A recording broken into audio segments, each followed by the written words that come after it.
രാജ്യത്തെ real estate നിർമ്മാതാക്കളും ബാങ്കുകളും തമ്മിൽ അവിശുദ്ധ ബന്ധമുണ്ടോ എന്ന് കണ്ടെത്തുവാൻ CBI അന്വേഷണത്തിന് ഉത്തരവിടുമെന്ന് സുപ്രീം കോടതി.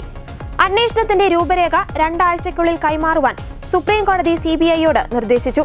മുൻ ഇന്റലിജൻസ് ബ്യൂറോ മേധാവി രാജീവ് ജെയിനിനെ കേസിലെ അമിക്കസ് ക്യൂറിയായി സുപ്രീം കോടതി നിയമിച്ചു. ജസ്റ്റിസുമാരായ സൂര്യകാന്ത്, NK സിംഗ് എന്നിവരടങ്ങിയ സുപ്രീം കോടതി ബെഞ്ചാണ് ഫ്ളാറ്റ് നിർമ്മാതാക്കളും ബാങ്കുകളും തമ്മിൽ അവിശുദ്ധ ബന്ധമുണ്ടോയെന്ന് കണ്ടെത്തുന്നതിൽ CBI അന്വേഷണത്തിന് ഉത്തരവിടുമെന്ന് വ്യക്തമാക്കിയത്. പണി തീർത്ത് ഉടമസ്ഥാവകാശം ലഭിക്കാത്ത ഫ്ളാറ്റുകൾക്ക് വായ്പാ തിരിച്ചടവിനെ ബാങ്കുകൾ നിർബന്ധിക്കുന്നുവെന്ന ഹർജിക്കാരുടെ ആരോപണത്തെ തുടർന്നാണ് സുപ്രീം കോടതി നീക്കം. ഫ്ളാറ്റ് വാങ്ങാൻ ഉദ്ദേശിക്കുന്ന വ്യക്തി എടുക്കുന്ന വായ്പാ പണം ലഭിക്കുന്നത് റിയൽ എസ്റ്റേറ്റ് നിർമ്മാതാക്കൾക്കാണ്. ഫ്ളാറ്റുകളോ വില്ലകളോ പണിതു തീർത്ത് കൈമാറ്റം ചെയ്യുന്നതുവരെ വായ്പാ ഗഡു അടയ്ക്കേണ്ടത് നിർമ്മാതാക്കളാണ്.